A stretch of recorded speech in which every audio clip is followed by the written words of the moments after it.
Ready? Yes. Well, you gotta shake your head no over there. What's going on? We need to do some burpees first? Okay, all right. Have fun with you.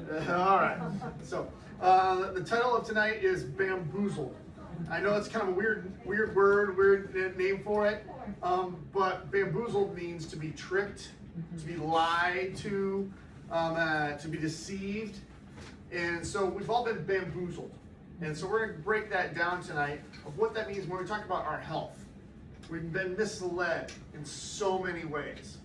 And so we're going to break down some of the top, like I have the top 10 things that I came up with here that we were lied to about, if you will, that we're misled about. And so some things are going to surprise you a little bit. Some things are going to go, yeah, that totally makes sense.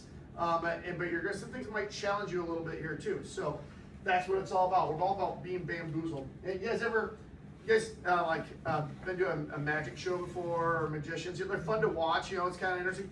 But you ever seen one of those where they had for a while, they had that show that was how they actually do it? They showed it, and you're like, they were just tricking me. It wasn't even, it takes the fun out of it, right? But you realize they didn't really saw the woman in half, right? No. That's not what really happens. You're like, oh my gosh, how did they do this? And you see how, and they're like, oh, that's not near as fun, and I feel misled, I feel tricked. Well, that's a lot of things we're going to pull back the curtain and see what really is going on as we talk about some of these things tonight. So, we talked about number one, that we're the U.S., we're the best healthcare in the world. Yeah, right. So, I know most of you guys should know a lot of this already because we talk about this in the office a lot, but so let me rephrase that. We have the best healthcare system in the world, and we should trust the experts. Yeah, okay, thank you. I'm glad you laughed because if you trust the experts, especially after everything we've gone through in the last, how long? 6 years. 6+ years, especially really emphasized everything. And so, we're going to get into all that here. So, but actually the number one, first I'll jump ahead here. I'll jump the top causes of death here. Cancer kills about 650,000 people a year. That's a big one, right? That's a big thing that a lot of people are scared of. Heart disease, 720. But the top killer is actually iatrogenic disease. What does that mean? That means physician-related death. Going to your doctor is the number one cause of death. Not misdone. This is appropriate, prescribed, done things. This is the top killer in the U.S. You know, I say never go to your doctor. No, that's not what I'm saying. I'm pointing out these are facts. These are stats. This is real stuff that we're dealing with. And so that you can make the best decisions when we talk about your health. Because your health is your most valuable thing in your life. And so that's how you have your relationships, all that. So this book by Gary Null, you can put Death by Medicine. And so I highly urge you to read it. It's a great reading. It points out a lot of these things out here. And so what that means that's actually 6 jumbo jets worth of people dying every day. Figure that out. That's a lot. This is what we talk about coming up with that number. Crazy, right? If that happened once, we would be devastated, like, oh my gosh. But that's happening that much for that to create that kind of number. But we don't think about that, right? We don't hear about that. They're definitely not reporting about that in the media, right?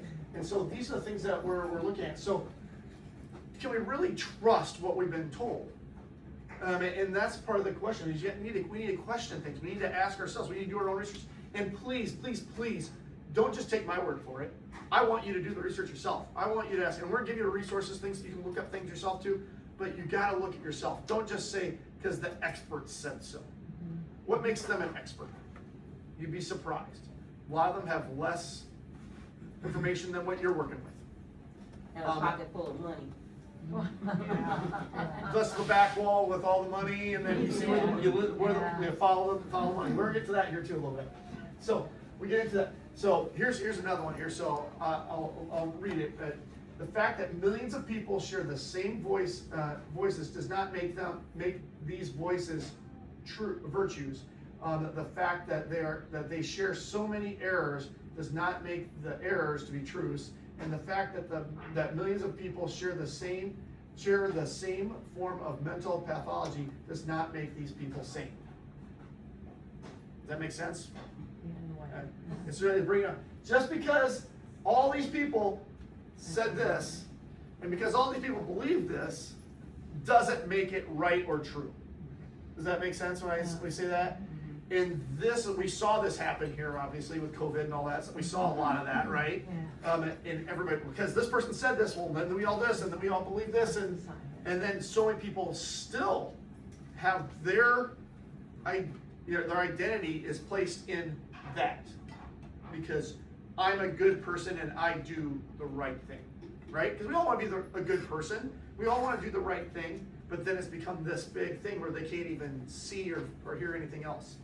So we look at this as like, so it's the the old adage, well, if everybody else jumped off a cliff, would you too, right? You've heard that before, right? Well, that's what this is saying, essentially. Don't just follow along. Just even if all those people said this, doesn't necessarily make it right. It doesn't mean you should do it too. So if a million people say a foolish thing, it's still a foolish thing, right?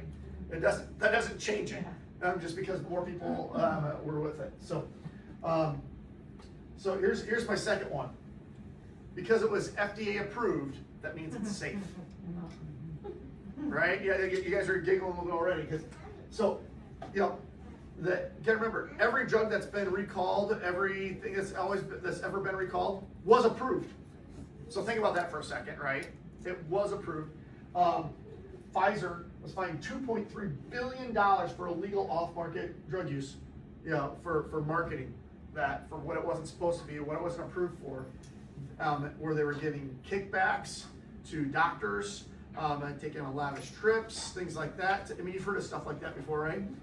They were doing this. They got in trouble. They got fined $2.3 million, but they made $5 billion in the process. So do you think they really minded that much? That's good business. If I can get away with this, and so, right, and Vioxx, you guys remember that one? That was a really big one. Over 100,000 people died. And they knew that this caused heart attacks and strokes and deaths. They knew it did the whole time. And they still had it out there. And it took 100,000 people to die before someone actually, there's a whistleblower, blew the whistle, showed everything, and so they were recalled. They made over $10 billion on that drug. They didn't even pay $5 billion back. That's a good return on investment, right? When you're talking business, but that is not health, and it's definitely not care. But this is what we're relied upon. They used to say, doctors recommend Camels, the best cigarettes, and like smoke Camels, they're the best. Doctor recommended. Like what? We look at that now, we're like, that's crazy, but that's the type of stuff. Those were ads, those were marketing. That's what it was, and they did. So this is where we look at. This is what we're relying on. We know we can't rely on just because the FDA said so or the CDC said this. Just because it's a 3-letter organization doesn't make it true. Yeah. Does that make sense? Yeah. And I don't know if you know this, but most of these FDA regulators, what do they do after they work for the FDA? Then they go into big pharma. Yeah. Or big food. And so that's their entry level, and then they go work for it. So they don't want to really mess with the people that are actually going to pay them the big bucks later on. So the medical research and the myth of scientific truth. So excuse me. They looked over all these articles, did all this research, and they showed that 34 of those claims have been retested, and 14 of those, or 41%, have been convincingly shown to be wrong and significantly exaggerated. So what they're saying wasn't even remotely true. They looked through all the research, and they said the research even says that's not it. They were making it up. They were exaggerating it, saying it did all this stuff for you. You guys have seen the drug ads on TV, right? Mm-hmm. It's someone that's standing in a meadow of flowers, and they're talking about a runny nose, right? But it's better now, and they're playing with the kids and doing all these fun things. And now they're on the beach, and right, you guys, right? But the whole time it's talking about may cause severe sexual problems, severe diarrhea, do not operate heavy machinery, may cause heart attack, stroke, death, dismemberment. But talk to your doctor, find out if it's right for you, right? This is what those ads look like. This is what they exaggerate the benefits and don't talk about any of the problems. Yet, and how often when was the last time if you ever took a medication that you looked at all the problems from it? And you know they have those plastic Tupperware, like storage tubs, and there's a picture of like a little baby in it and with a circle with a line through it, don't put your kid in the tub, right, like that. They did that because someone actually did that, right? Someone actually did something that stupid. They have to put those things on, like all those things that I just listed like that. That's because that did happen to multiple people, or they wouldn't have to put it on there. And they only did put what they had to, right? Because that's not a big selling point, right? So when we look at this, we see that this is where we're going through it, and it's not even that, it wasn't even scientifically proven. You know who did the research? Who did the research for most of these drugs? The drug company themselves. So yeah, and all they had to do to get it to market was they had to show a statistical, they can do as many tests as they want to do, but they get one of them that shows statistical significance that it made a difference. Then, oh, okay, now we'll take that. They didn't have to show all their work. They just had to show the one that got the right answer. Does that make sense? Yeah. But yet we trust that this is what it is, and this is going to solve our problem. Safe or grass. Grass is generally recognized as safe, is what that means. Generally recognized as safe. So here's the thing, is since 2000, they actually changed it, and there's this loophole that it doesn't even have to be proven as safe, but if the ingredients are generally recognized as safe, we can just skip the whole process and say it's safe. It's generally recognized as safe, because some of these ingredients have been said they were safe before, so we're going to just say this whole thing is safe without even doing the test. 99% of new food chemicals, that's how they get passed. It's the loophole. They're jumping around. They're skipping through it so they don't have to do all the testing and prove it. And so this I have Robert Kennedy because he's actually really fighting this stuff.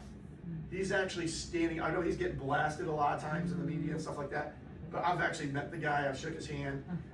He is actually fighting for us on this, believe it or not. He's a Democrat, and he's like I don't know how you're political, but his family's a Democratic family, if you didn't know that, right? I'm like, very much so. And he's actually going against all of what most of the Democrats are saying. He's snitching.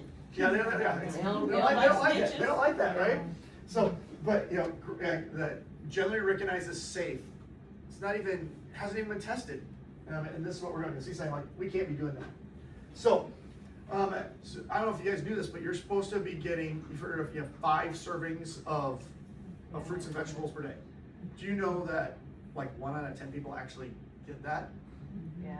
And that's pushing it. And that's that's including ketchup and potatoes, French fries in there. That's not vegetables, first of all. First of all, tomatoes aren't a vegetable. You know, they're fruit. See, I know some of you guys do this. But right, yeah, so, but actually we should be getting closer to 10. So, but so 70% of our foods are from ultra processed. 50% of our kids don't get even close to their daily intake. 90% don't get their daily intake of vegetables, right? You go, ew, vegetables, right? So, a bowl, this is the thing, a bowl of spinach back in 1953 is what it was. Now in 2000, you have to eat 43 bowls of spinach to get the same nutrients. Our soil is so depleted, and what we're putting, so it takes that. I don't know about you, but I am not eating 43 bowls of spinach. I could not physically do that. Not for one serving. Yeah, and like to get what we were doing there. So that's the level that we're at here. So obviously we need to be doing something different. We need to be making some changes in there because we can't do that, right? But then even how do you even find the good stuff, right? That hasn't been sprayed with all these pesticides, all these other things. So. Yeah, but doc, if you're on the drug warfare, they don't want you eating none of that anyway. No, that's which is dumb. Here's the crazy thing. So my father-in-law had a stroke, right? Had a stroke. They put him on blood thinners. And they said, whatever you do, don't give him any vitamin K or vitamin C because it will mess up what the drug does. Wait a minute, good thing. You can't eat spinach or a banana because that would mess up what the drug they're giving him is doing. No, it's messing up their pockets. So There, yeah, we can go all, and like I said, you guys are getting an idea here. So we have a tip, something that can help you so you don't have to eat 43 bowls of spinach. So make sure you get your 10 servings in a day, max greens. And so this is one of the things that we have. This is what I like to do. Helps me get my stuff in and really easy, right? So it's just powder, really easy to mix it up. Okay, yeah. So Maya and I are going to do a challenge here, okay? So we're going to challenge. We're going to each get our 10 servings of fruits and vegetables in. Here's mine. I'm going to do 1 scoop. That's hers. So we're going to race. So when anybody wants to say go, we'll do that, and we'll try. It's actually trying to put this on tighter for me. She's over here just getting it on tighter. Somebody say go. All right, so let's say go. We'll race each other. Go. She's putting this on really tight. Oh, y'all gonna eat it? Seriously gonna do that? Yeah, she's gonna try it. She's gonna try it. So okay. Oh, man. Yeah, there's a lot there. See, it's brand new. I gotta open the package yet. Yeah. Could have picked a banana. A little bit. No. So we can smack it later. So a scoop of that. I prefer to put milk in, but you can use water.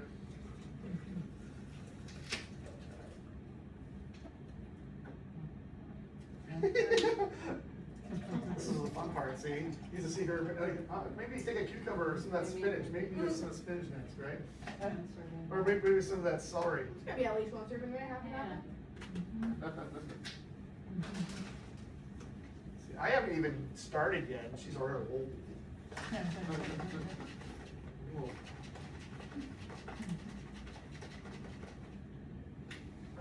Ready?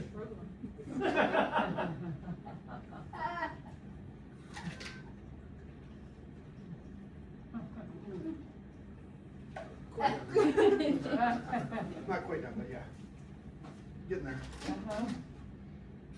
I want to burp really big. I'll blow it this way. We all know who wins. You guys get the idea.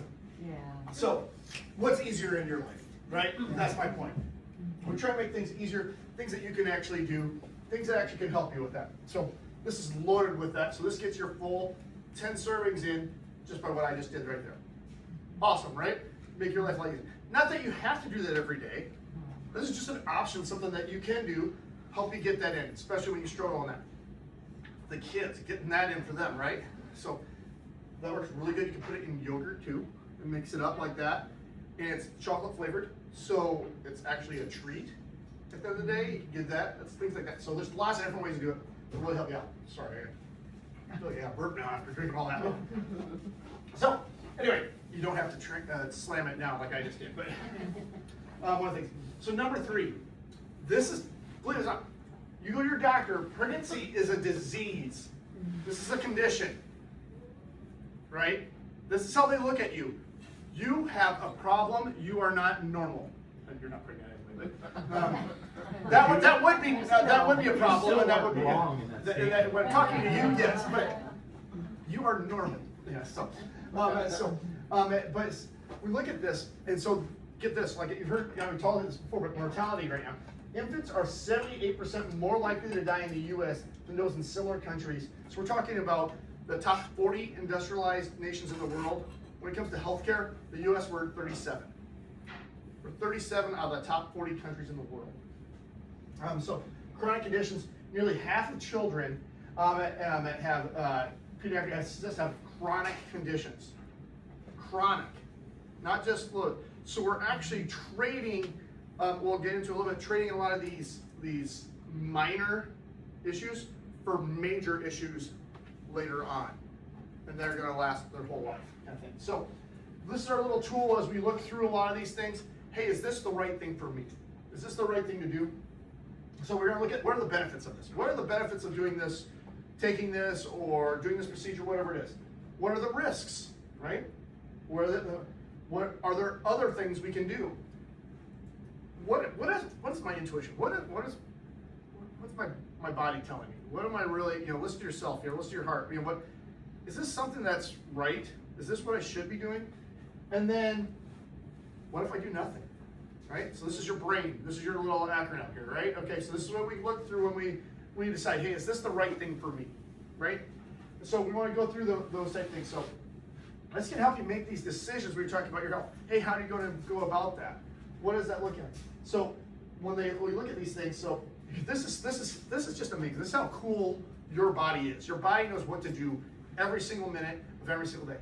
And so this is awesome. So this is this is milk that was breast milk that was pumped here in the packages. A lot of you guys recognize what that looks like. So the first one pumped during the middle of the night. The baby developed a cold, had a virus. Mom breastfed over the night. This was pumped the next morning. Look, see the different color in there? The mother, even on her nipple, has actually sensory that actually can take saliva from the baby, knows the baby needs more colostrum, needs more of these to boost the baby's immune system, and produces that. How cool is that, right? Yeah. The mom didn't know it. She didn't think it. Her body responded to that and produced different milk based on what that baby needed.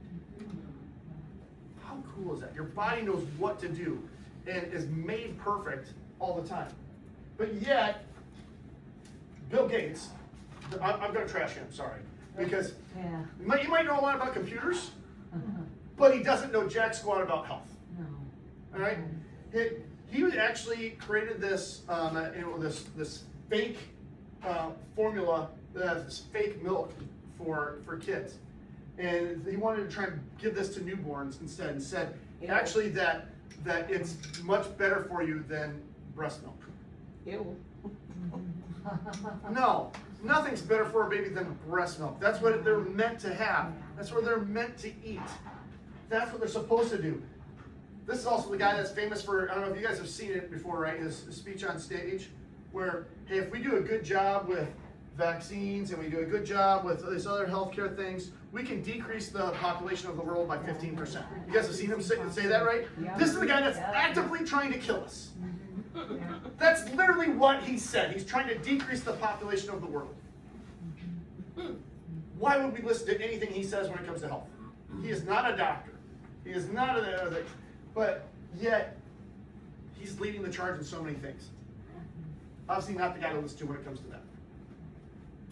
Breastfeeding isn't natural, and it makes moms anti-vaxxers. That's the title of this article. What's that? An anti-vaxxer, someone who doesn't vaccinate their kids. So they're an anti-vaxxer, and that's very looked down upon in a lot of circles, and especially in the media. So oh, you're an anti. They're trying to put you down if they say you're that. So, but I'll try and jump ahead here on it because I want to read because there's some really funny parts of it. It's a funny bit. One of medicine's more extraordinary statements in the American Academy of Pediatrics, telling the health professionals to stop prescribing breastfeeding as natural.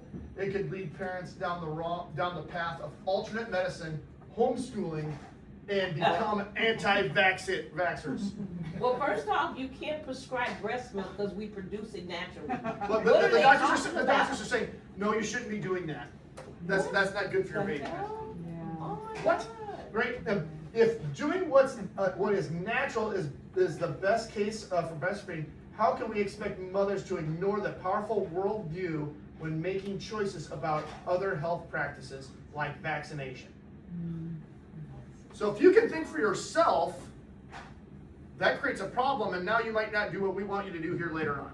That's what they're saying. They are not looking for your best interest, they're looking for control.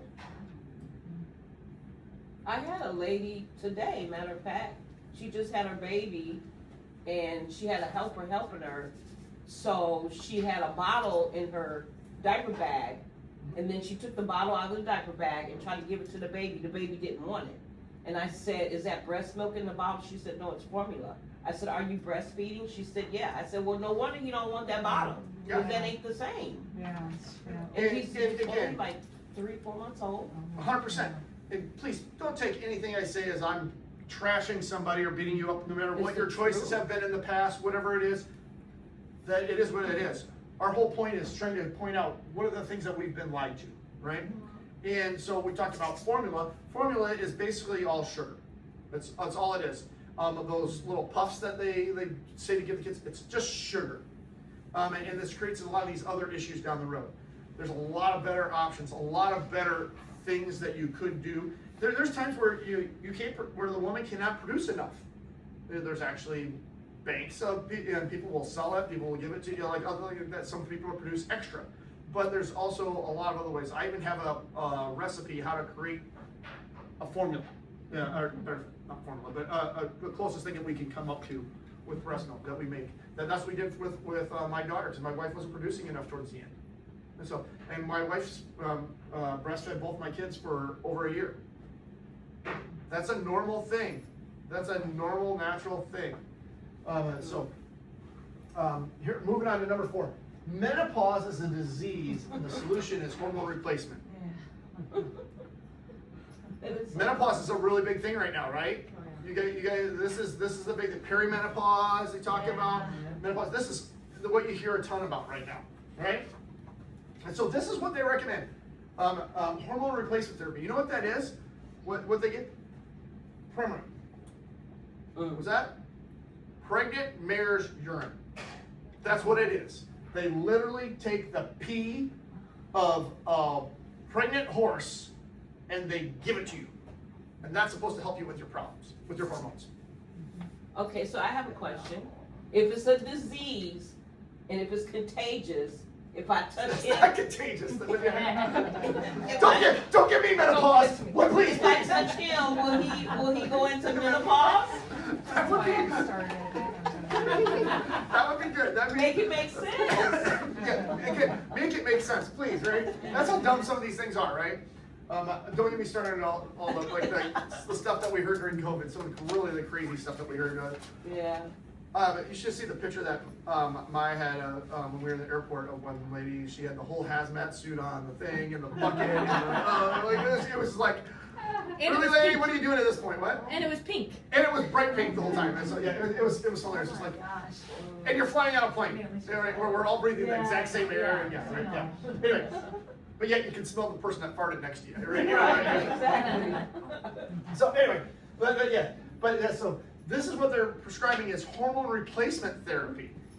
This is not going to, drinking or putting horse pee in you is not going to solve your problem. Please tell me, how is that going to solve your problem, right? Now, your body does change. That is a normal thing, and you are going to have some things. But what causes that? It's not a lack of horse pee that's causing that, right? So what is causing that? Now your body doesn't produce the same amount of hormones at the same time, but it's not like you're so depleted in hormones that you don't have this. So what it all comes down to, lifestyle is a big part of it. But you know what the biggest factor in menopause? Your cortisol production. You know what cortisol is? Yeah. Cortisol is your stress hormone. How many women going through menopause that have menopause issues are stressed? Right, I like to say that I hear the women are all like, yeah. Does this start to make sense now a little bit? Here's when we talk about menopause. So here's a strategy. So here's something that you can use with this here. So it's not just about the hot flashes, right? We want to address the hormonal disruption. What's going on? What's the difference in them? So one of the things that is known a natural supplement is ashwagandha, right? You guys, you've heard me talk about it before. It's great for reducing those stress hormones. You see where I'm going with this here? Yeah. So we take the ashwagandha, and they take this mushroom, this herb, that are known for doing that hormone support. So we're leveling out those stress hormones. We take some anti-inflammatories, some turmeric, ginger, normal things that you've heard of and that you know what it is, and you can take. We put those things together. Then we saw that these menopause symptoms, they're not just systemic, but actually requires that comprehensive, they have to look at all of it, right? So it's not just about that. So there's some supplement things that you can do to help you along with that, but it also comes into lifestyle also, right? It all comes back to lifestyle. How are you living your life, right? What's your daily nutrition look like? Now, if you're the 6 Diet Cokes a day, and you know the woman that does that, right? At least or more, and doesn't eat an actual meal, And then when she does eat, eats a bunch of junk and is up scrolling at night in bed instead of getting restful sleep. And then dealing with stress and work and kids and family and all the other things, right? Do you see why maybe things aren't working like they're supposed to? We gotta level that out. We gotta change the lifestyle, and we start adding some of these other things. Helps that body reset and get back. Oh, really? So this is what the KHS, so the Kingdom Health Sciences. This is one of the new supplements that we just started getting in here. I really love it because it does have that. It has that KSM 66, which is that ashwagandha. That's that specialized one of ashwagandha that really helps with that. Rhodiola and maca that really help with that adrenal glands, right? We talked about the stress hormones, that energy level, because women going through menopause, adrenal problems, fatigue, right? It's one of the big things. But these are all things that we've have been known for years using these type of things. Just putting it together, make it easier for you, right? So it has those fermented botanicals, all that. So that's one of the things we talk about when we talk about menopause. Here's a great thing to kind of help you through that. But it's not a one that fixes everything. It's not just take this pill and that fixes it. It's got to be lifestyle, right? And obviously, and I'm going to go back to this every time, obviously your chiropractic care, because if your nervous system isn't working, the organs aren't going to be working. Does that make sense? So, let's talk about that. Number 5, flu shot. Oh, Lord. Oh, Lord. The flu shot is safe and effective. Well, first of all, we go back to that safe and effective. We go back to that brain analogy, right? What are the benefits? What are the risks? Is there an alternative, right? Those like we go through that analogy, right? So, first of all, here's the effectiveness of the flu shot. So, first of all, they're guessing at what the virus is, what that's going to be, that strain of that year, and they produce a bunch of this, and hopefully they get it right. Hopefully get close, right? So 56. So here's 2009, 2010. You see how it goes 56%, 60, 47, dropped down to 19% in 2014. That, and then after here, I couldn't find another chart with it anymore because they just didn't want to show it anymore because it keeps going down the last how many years here? It just keeps going down. The effectiveness of the flu shot. So, is the flu shot stopping you from getting the flu? Not necessarily. It's not very good at it, right? At least where they're at. But here's the real kicker of it, though. Is it safe? So I don't know if you guys know about this, but there's something called VAERS, Vaccine Injury Reporting System. And there's actually a whole thing called vaccine court. There's that many injuries that they have a whole court just for vaccines. Okay? So of those, we look at some of the top things over the last several years. When we look at it, one of the ones that have had to pay out the most for injuries because of this. They've been proven in court that this person was injured because of this. And we look, flu, DTaP, flu. The most right now that has been paid out is because of the flu shot, right? Now, how many people do you know that have gotten a flu shot and then got sick? We all do, right? My dad every Almost year. Every year. They get the flu shot and then they do get sick, right? It is bad. Flu shot. So, is it effective? Not really. Is it safe? Obviously not. It's not 100%. Definitely not. Does that mean just because you get the shot, you're going to have this problem? Not necessarily, but there's tons of other problems too. From Guillain-Barré, you guys ever heard of that? Yeah. Where like kind of the face starts drooping and like that, you lose that. There's tons of other things too.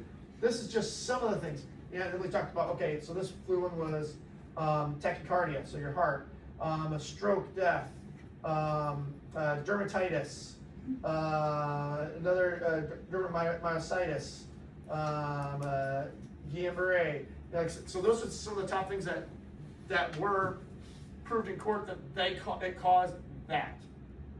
So these are the things like, oh, wait a minute, is just because your doctor recommends it, does that mean it's something that you should do? No. Is every doctor a bad doctor? Is every doctor giving bad information? No. And that's not what I'm saying. But we need to think about things and go through that brain acronym. Hey, is this good for me? Is this the right choice for me? So, it can't. hear it, They but don't give you you the don't hear same. it, but I love That one doesn't have the sound. I love this one. I love this one because it's from Anchorman. If you know Ron Burgundy, but it's like 60% of the time it works every time. This is the math they're using, right? You know, it's like they're telling you it's gonna work. It's gonna do this, and it's like it's gonna work. It works every time. You know, They but don't obviously give you they don't give you the flu shot they gave you last year. You're not gonna get the same shot this year.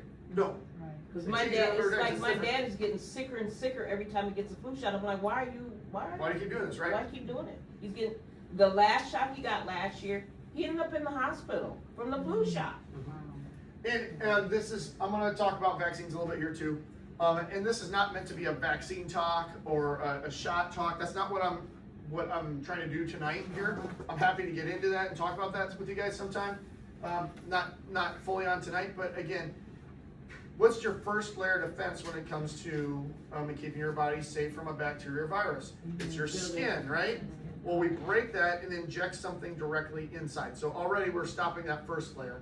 Your next layer, you have your mucus, right? Your nasal passages, because most of our things are, a lot of ours that we get, the most common ones we get are respiratory, upper respiratory. So it's your sinuses. That's what, you know, the hairs in your nose, the mucus in your nose and your throat. This is the things that stop and catch those things and help fight that off, right? So when we're missing those, when we're bypassing all that stuff and going directly in the bloodstream, this is where we start having, you're already skip past a lot of our natural defense that stops all these from the first place. So vaccines saved us from measles and scarlet fever.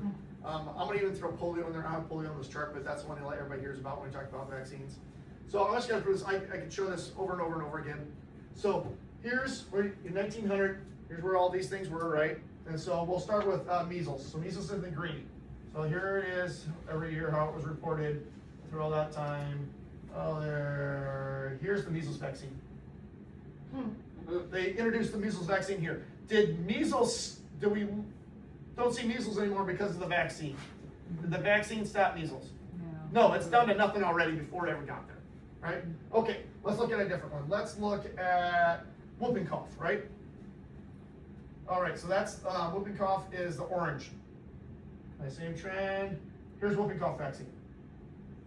The whooping, because the vaccine, did that eliminate whooping cough?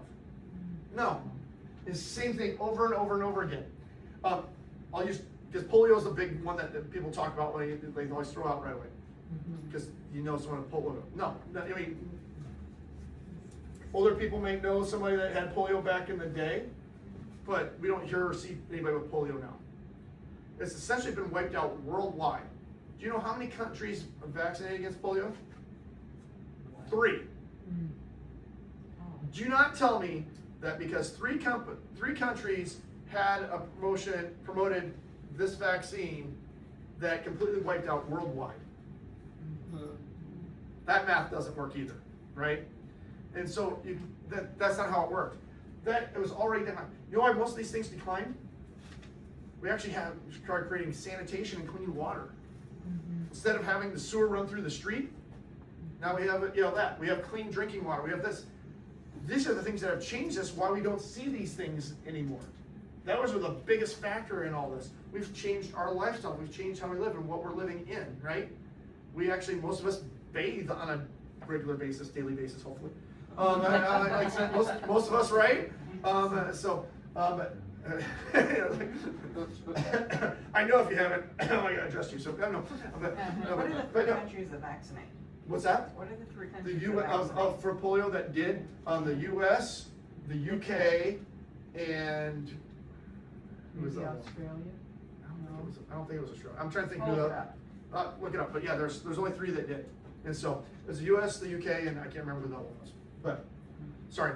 Like I said, I have tons of research things to show you guys if you have more questions on it, but you get the idea, we get what I'm saying here, right? It wasn't the vaccine that made it here, and that's what eliminated all these things. So, this is the point. I want you to inform yourself. Look up, here's a great one. National Vaccine Information Center. Great website, go there.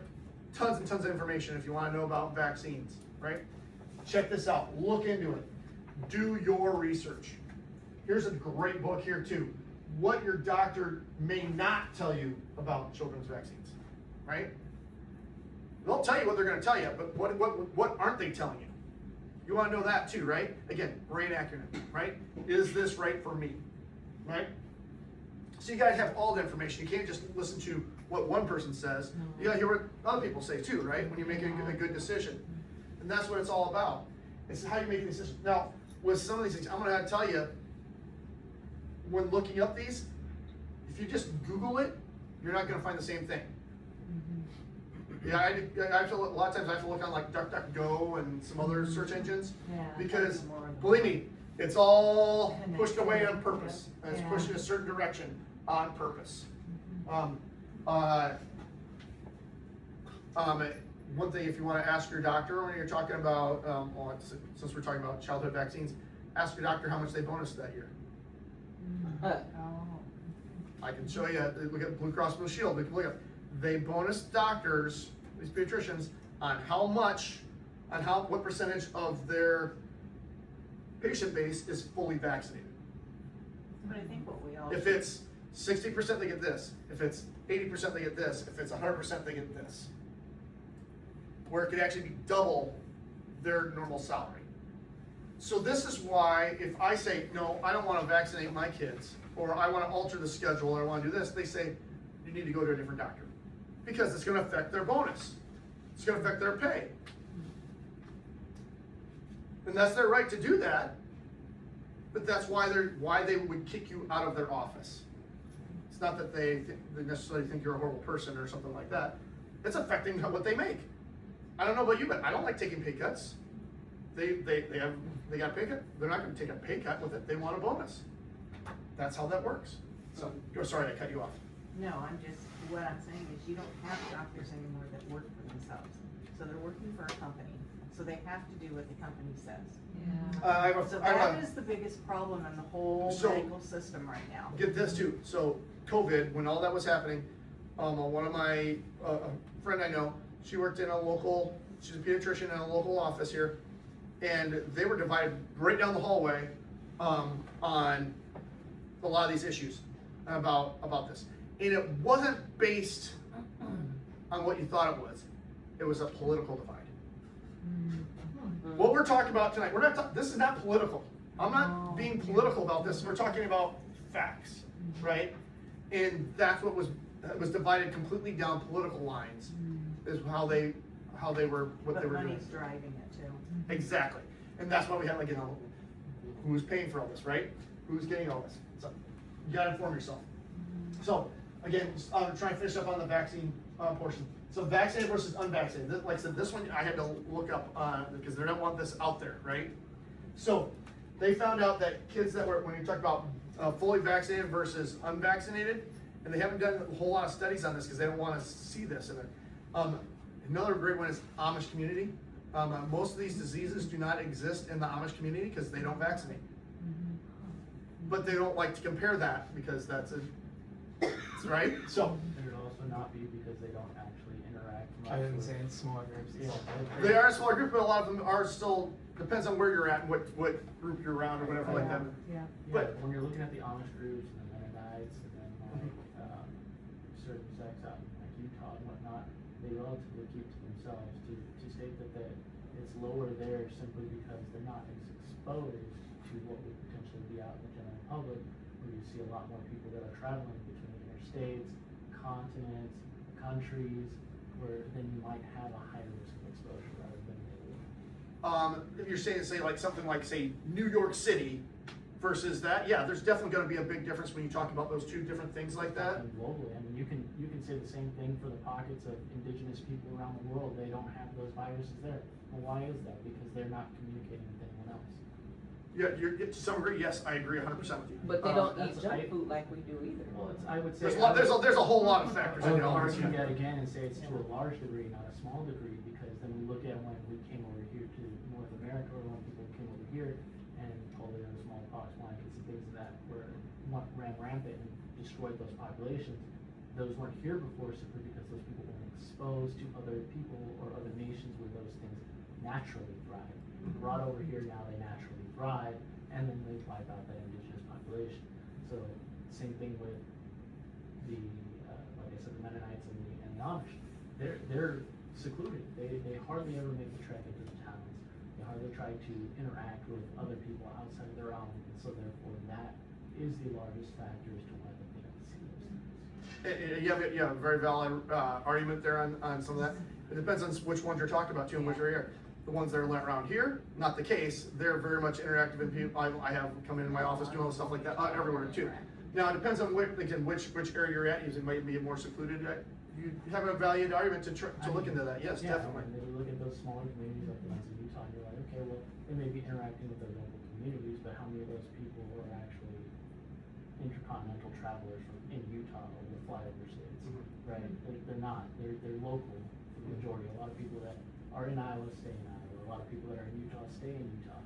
They travel the U.S. periodically, maybe, but the risk of them being exposed is significantly lower than somebody that would be in like New York City who travels around the world. And so I'll even go a little bit with that because you talk about travel like that. But you ever like? I'll just go the easiest because we've all seen movies. You've seen movies like Outbreak and things like that from. We don't have a lot of recent ones like that, but how fast something travels and how they can't even track it because it goes through everything so fast all throughout the world. And especially when most of we were talking about, a lot of these are respiratory, so it's breathing air. So it's, back, I'll say Middle Ages, they believed it was bad air, right, and stuff like that. And so we know better that that's not the case now, things like that. But these are things that are all around us all the time, and what we're talking for, especially when we're talking about here. Yeah, so they jump from person to person. It's not like if I have a secluded group of Mennonites and they don't interact with anybody in New York, and all of New York is this one virus, the people in Utah are getting it. It's as simple as that. It's not, viruses don't travel. And that, we're not even, very far like I said, but we're not even talking about that right now. That's not anything that we're even getting into at this point here.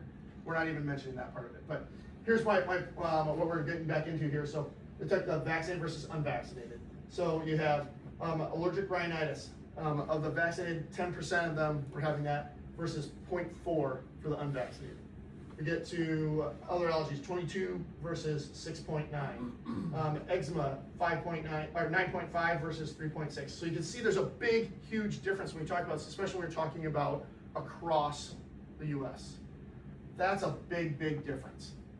And so there's something to that, right? We have to look at that and go, why is that, right? Why is this the case? And obviously there's other factors to everything. Again, there's our nutrition, what we're feeding, what we're putting in our body, how we're going about that, most definitely. Those play factors in that, but this is across the board here. So this is kind of balancing that part out. We're not looking at those factors right now. But like I said, there's a huge part that we have to look at. Why is this and what's going on here? And so I like this kind of. So here's another one. Fever means you're sick. So I have some thermometers here, some ear thermometers, and here's your old school rectal thermometer. And it says, "You whippersnappers think you got it tough.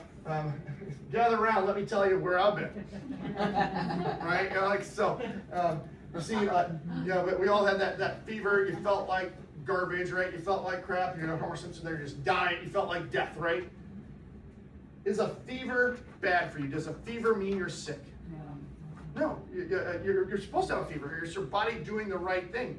That's how your body fights it off. So it's a dual part there. Yes, the fever doesn't mean you're sick. No, it's not bad for you. It's a fever. It doesn't mean you're sick. It means your body's healthy. It's doing what it's supposed to do. It's fighting off. It's saying something needs to be addressed. Right. Well, not even that you need to address something, that your body is addressing something. It's fighting something. But that Yes. goes back to what we're saying, right? Sick means that there's something wrong with you. You're right. Your body has picked something up is wrong with you, therefore I will operate to correct it, which is what the fever is saying. You are sick. There's something wrong with you. I am. And that's gonna make. Okay, now your definition of sick too, but anyway, is a fever bad? That's the whole point of this. Is a fever bad? No, a fever is good. It's your body doing the right thing, right? Yeah. We all know that. It's your body doing what it's supposed to do. It would be bad if you didn't have a fever, right? That's when you truly are sick. You're going down the wrong road. You're getting bad. Now, a fever is helping you get through this. Now, so talk about thermometers here. Does it really matter how high it gets? Yes. That's the question. Yes. does it? It does. Yeah. I can So what promise makes you say that? So Well, she said yes you first. So. could develop some weird delirium or whatever if you had like 108 or 110. First of all, oh, sorry, let me get to, what is a high fever? Well, What do you think is classified as a high fever? I was looking at Ah! Yeah, I know that though. I love You know it. what? Anything Because I've over known 104 kids is with considered moderate. 104. It's actually when you get to, it's really high isn't until you get to about a 108. I thought it was And it's when you get to that, so. My brother But had, you can have yeah, 104. my brother had a fever of 105 when he was 1 years old, and he had it sustained for quite a long time. It put a scar on the right side of his brain, and the entire right side of his body is now paralyzed. So to consider anything above 104 would be sick, in my experience. In your experience. So, and what you've been told of, that's what caused that. So, again, that's what you're told of what caused that. The brain So, damage, yeah, with the- sustained fever is not a. It's the same fever, yeah. So there's a time and a place for everything. Don't get me wrong. That's, but a fever's a good thing, and fever's doing what you're supposed to do. So, when you get sick, you are feeling under the weather. We call that expressing symptoms. We don't say sick. We say we're expressing symptoms. You're expressing health. It means your body's doing what it's supposed to do, right? So when you have this, what's the way to do? We actually want to get hotter faster. Make sure you're getting plenty of fluids in, but you want to get hotter faster. I tell you, put an extra sweatshirt on. Go sit in the sauna if you have one of those. Do those things. So we want to get hotter faster, help kill it off. Because what happens if you break that fever? That's the question. What happens when you break a fever? You start getting better. You might feel better, but what It's happens, laying now you dormant. prolong that for days, many more days now, and you don't ever actually fully overcome that. You never create that lifelong immunity. My mom used So to. this is why that taking that Tylenol, giving that Tylenol to help to drop that fever, that's why that's a bad choice when it comes to those things, because we know that's, and who puts that out there, first of all? Who put that out there? Bayer. I don't know. So, Yeah. and when you do the research on those things. So, why is this? So, we don't want to break that fever. We want the fever to actually get through it. And so, actually, Maya, you want to read the? We have a testimony from a patient here. So, I'll let you share. Rebecca wanted to be here, but she was unable to be, so she wrote out a testimony for me to read you guys. They've been patients in the office for approximately 6, 7 years. I think it says it in here. So I'll just read it.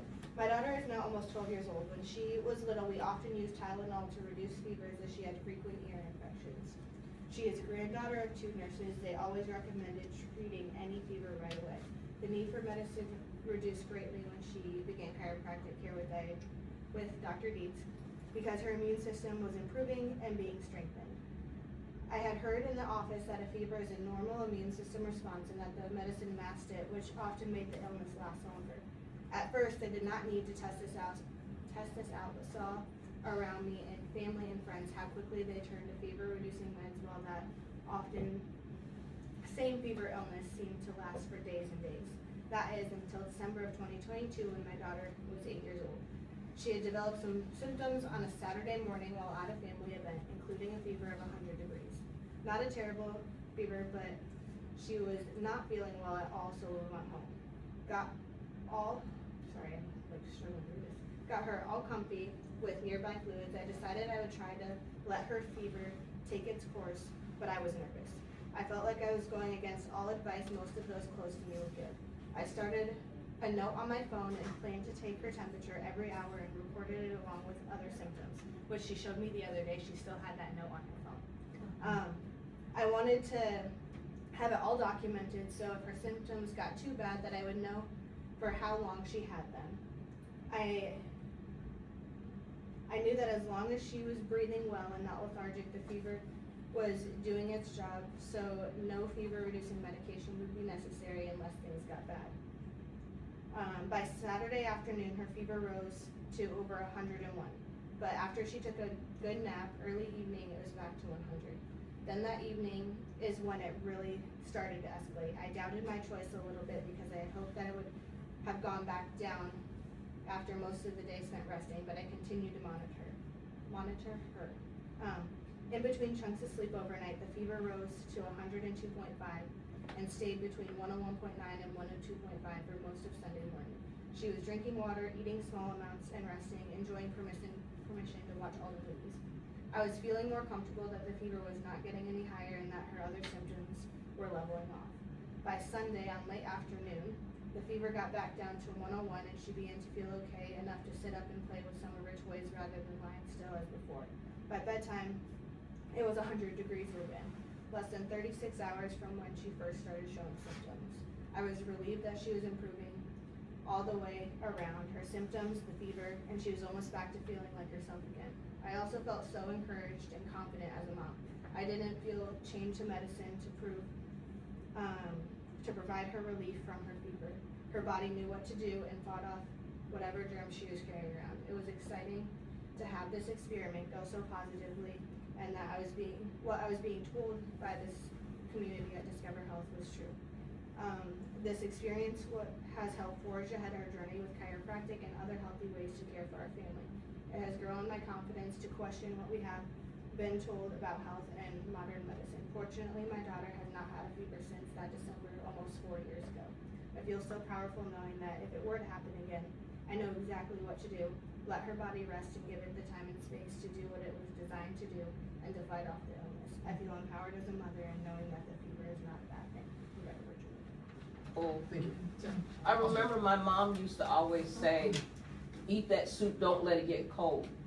Mhm. When she used to bring us chicken noodle soup, she always make us eat it while it's hot. Mhm. Then if it gets cold, then she'll reheat it. And now that makes Even sense. that hot water, hot makes tea, sense. things like that. And that doesn't necessarily burn it out, whatever like that necessarily. But again, Right. it helps you feel warmer, feel hotter. You know, and then we say put an extra sweatshirt on. We want to get warmer. The whole point is we don't want to break that fever. The fever is there for a reason, and that's the whole point. And so many people have been lied to, told that you should break the fever. Like in the testimony, her parents had told her mother or aunt or whatever had told her you should break this fever by taking Tylenol and try and break that fever. The fever is important. We need that. That's how we create lifelong immunity when we go through these things. So, and so now I get into here's the this is where we talk about chiropractic with this. So, all right, 25th principle here. So there's 33 principles to chiropractic. If you go through chiropractic school, you hear it. But the forces of innate intelligence, the body's internal organization and intelligence, never injure, destroy the structures which they work, meaning they are constructive and not destructive. So what does that mean? That means your body is always working for you. It's never working against you. Does that make sense? Your body's always going to do the right thing at the right time. Your body is way more intelligent than what you think, than what you can think, and what any computer ever can do. Your body knows exactly what to do every single moment of the day. You're going to go home tonight, you're going to eat supper, and you're going to put dead material. It is no longer living, it is dead. You're going to put it in your mouth, you're going to chew, and you're not going to think again. And it's going to turn it into live living cells. A new hair follicle here, a new fingernail here, a new heart cell here. It knows where to put it, when to put it, and what to do every time. That's more than any other doctor, than all the doctors in the world compared. Your body knows what to do. It doesn't need help, just nothing in the way. And so look at it. So there's a fever. What happens during a fever response? The fever actually slows that pathogen growth, so it slows it from growing, so it's not growing as fast. It boosts their white cell, so that's what helps kill those, right? It speeds up their metabolism, it speeds up that healing process. Then it also activates those proteins and builds this tolerance, so you have a lifelong immunity to it. So this is why a fever is good and why we don't want to break it. Make sense? So, now there are some things like, you're having that viral interaction, right? We have that because here's the first thing though too. If you have a viral infection of some type, do we take antibiotics? No, antibiotics are for bacteria, right? And so many times you go to your doctor, they'll give you an antibiotic because people want to do something, right? They don't want to be told, just go home and rest. No, I want you to give me something to make me better. That's what they want when they go to the doctor. So a lot of times they'll give you an antibiotic, even though it's viral, right? And so we want, if it's viral, there's nothing you can really do, right? There's not much you can do about it. there are some supplements, some things that you can do to help speed up the process. So we have, this is what I want to talk about, these biocides. This is for like in case emergency break glass, what you would do if you have a viral infection. That's really bad. So what you take the aspergillus, the shiitake mushroom, and turkey tail. You guys have heard of those much at all before? You might have heard of them, but really don't understand or know what they do. They're really helpful. They stimulate your immune system. They're kind of kicking in a little bit. And then you have your viral interference. So I can't even say it. I want to say egalic, but it's not that. I can't even say it correctly, but you got the word right there. That antacid, and those other botanical compounds. Yeah, the sage, that lemon balm. These are the things that really kick this in and actually help get through this a lot more. Now, and it's really easy. It's one here. Yeah, and like I said, it recommends taking six pills a day for 14 days. If you only last 2 days, you only need to take for 2 days. It's one of those in case emergency break glass, help you get through that viral infection, help stop that viral replication. That's what I'm looking for. So that's what we talked about. So that's one of those things you can do to help with that. As you can see, has all those things that we just talked about in it there. I'm not going to read the whole thing. So, chiropractic is for back pain. Ever heard of that before? I mean, you guys all better know better than that, being here in this office, or I've completely failed you. So we look at chiropractic. So we look at your spine, and especially not even back pain. So look at your neck here. So this is well, it's not an X-ray of a neck; it's a MRI of a neck. But you can see these are the bones. Here's that spinal cord going down the middle. You can see where that's all getting through there, right? Because we know your brain has to be able to talk to you, right? It has to get through there, right? And so that's when you have that normal curve, everything can get through there. So that curve in your neck is called the arc of life. That nice little curve. But if you've lost some of that curve, what happens, see how that disc is pushing out into that now? It's kind of choking that off a little bit. It's pushing off. Kind of like you put a kink in the garden hose, or if you're standing on it, it can still get through a little bit, but it's not getting through like it should. This is what happens when we've lost that curve, or we have the degeneration that started in there. So this is where those discs is pushing into there right there, as you can see how that's slowing down that flow. I'd like to stay, but I gotta get my kid dinner in bed. Yep, no worries. Thanks for coming. So you can see how that's stopping that from getting through there like it needs to. So here's, I'm going to show you an example. Here's a patient, had migraine headaches, a bunch of other neurological issues going on in the upper cervical, was having a lot of issues there. Well, look at her curve in her neck is almost completely straight there. On her forward head posture, 24 millimeters, so way out there, right? Her curve was only 5 degrees. It needs to be 45.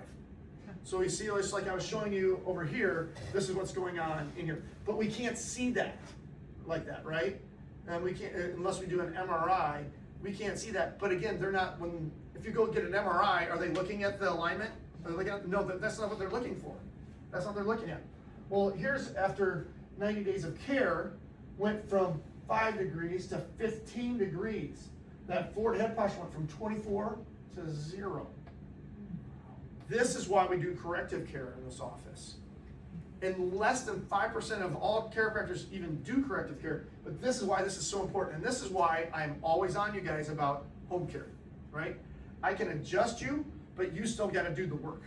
Does that make sense? This is why I'm always saying we have to work on this. And like, oh yeah, but you guys want to hear good numbers, but what does that really mean? This is what it means. We're removing that interference, letting your body function better, right? So many times I have people that have, but yet they still have symptoms later, but their body is functioning, they're sleeping better, they don't have headaches anymore, they don't have all these other things, but they came in because they had back pain, or they came in because of whatever, they had toe fungus, I don't know, but whatever. But like I have people coming for all these different reasons, but this is why we talk about your spine, why it's so important. And this is, that person that came in with low back pain, this is why we still take an x-ray of the neck. Does that make sense? Especially with our lifestyle now, because what do we do? Yeah. Right? This is what we're doing all day, all of us. And so this is the biggest thing, because what happens, if you put your hand on my lower back right now, and I stick my head up forward, I can feel my low back muscles tightening up, right? And I feel them relax when I bring it back. Can you see how that can affect that? Totally, yeah. This is why this is part of that. And one doesn't happen without the other.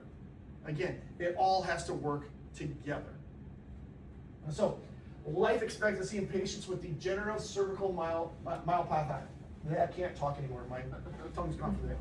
But so basically, when it degenerates that spinal cord, and we have that degeneration, this is what happens, and it starts getting all these things that start building over time, and it actually decreases our life expectancy. This is why it's called the arc of life. And this is why we're fighting so hard for you to get that curve back and for your body to be able to function the best it possibly can. And so when we look at this, this is what we're always working on. This is why we're always trying to do this. And this is why we take follow-up exams and x-rays. I know sometimes you guys don't want to fill out that paperwork to do the re-exam to find out, to see where you're at. We're seeing where you're at because we want to know, is your body healing? Is it moving in the right direction? Or do we need to change something? Do we need to do something different than what we've been doing? Or do I just need to remind you, you need to do your home care? Or do I need to remind you, hey, we need to work on your nutrition or your exercise or whatever it might be? That's why we do this.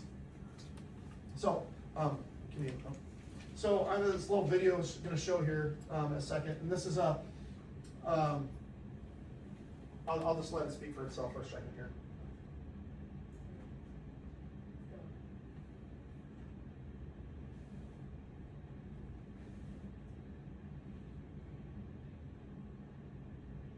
Sorry, tech problems.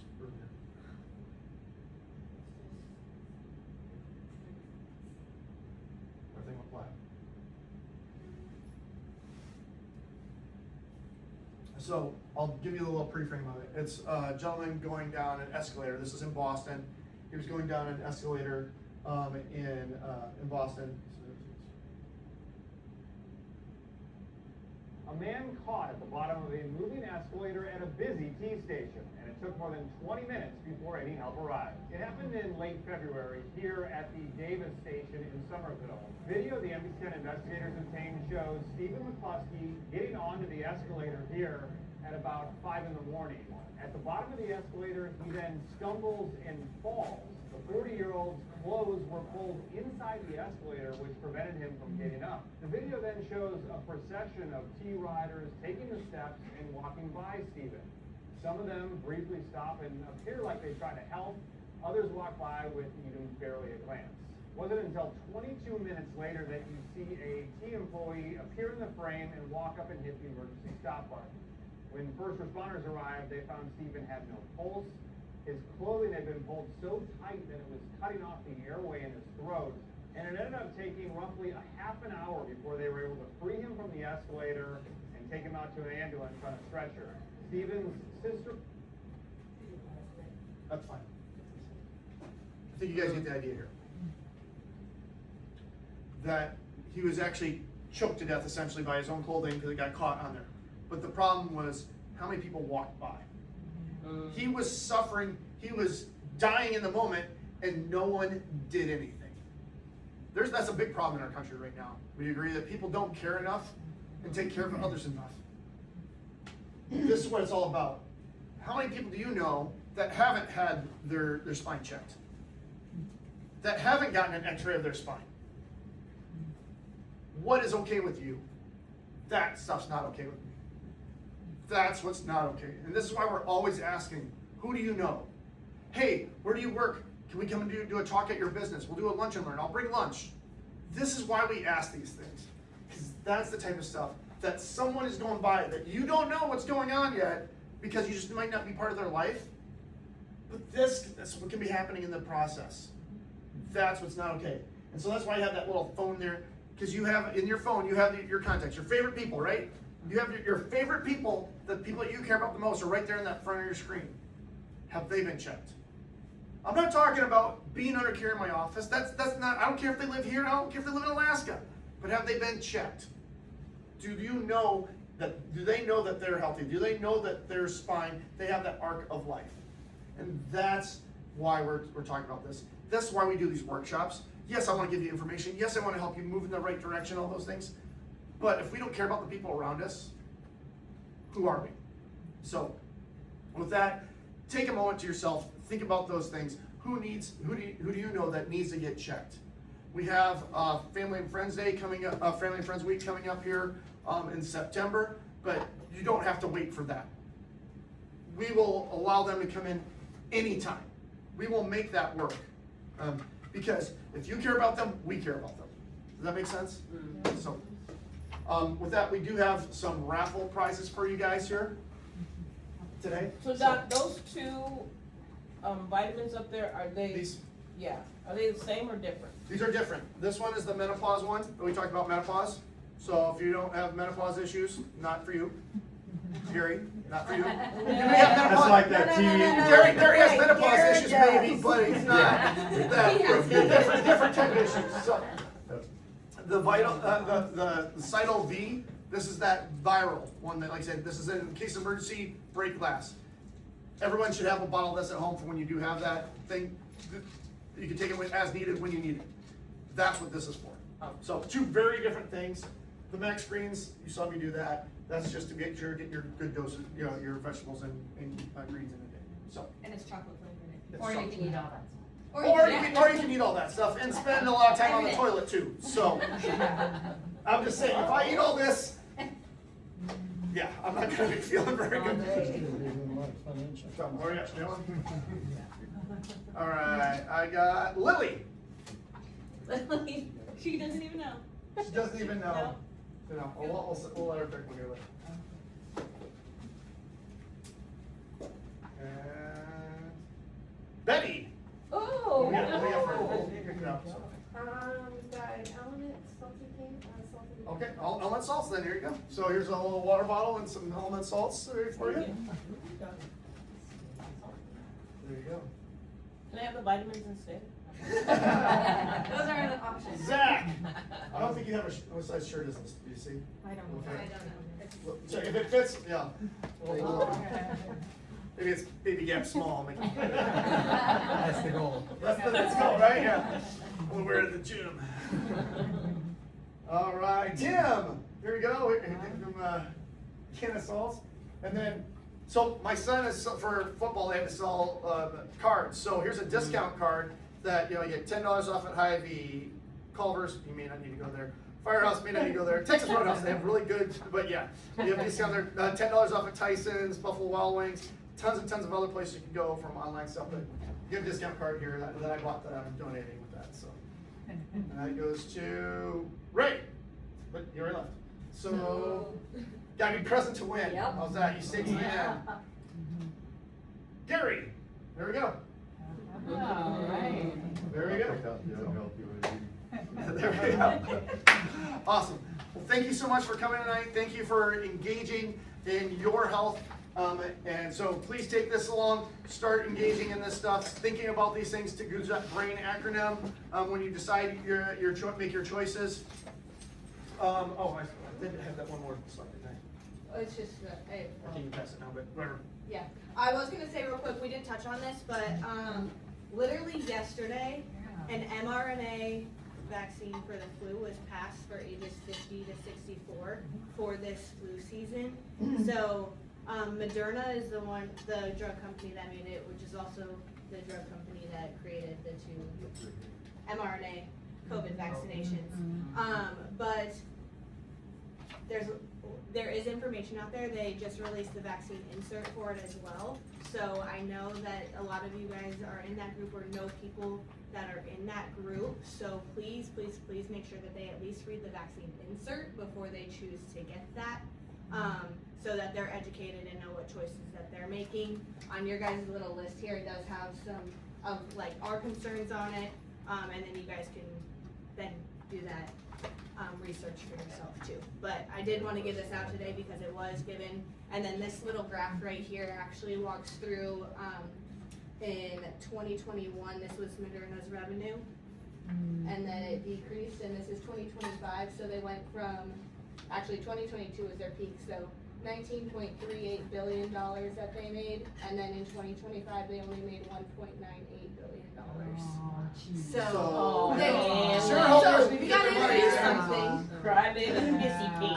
But please, like I said, all I'm asking is that you educate the people that you care about too, and look into that before they choose to do that. So, but I had something to say. When they started pushing the COVID vaccine, I looked it up on the FDA site and other government sites. And the mRNA type of vaccines were developed over 30 years ago. And they did have long-term testing, and they had too many people die from it. So that's why it could never be used. And the only way they used that for COVID, it could be used in an emergency, so they made COVID a national emergency, and then made, used up trillions of our money. Our money, to get right? away Our from money. it. So, Yeah, it was our our money. money. So I'm just take it a died. little quick, so I talked about that vaccine court, right? And so when people win money back because they were injured because of this, who pays for that? We do. The taxpayers, not the company that caused the problem. Yeah. That was my point right there. And so think about that for a second. What other industry is not liable for faulty? Whether it be your car, whether whether you're building some stairs and it's on you if you messed it up, right? You get in trouble for it, right? And someone gets hurt.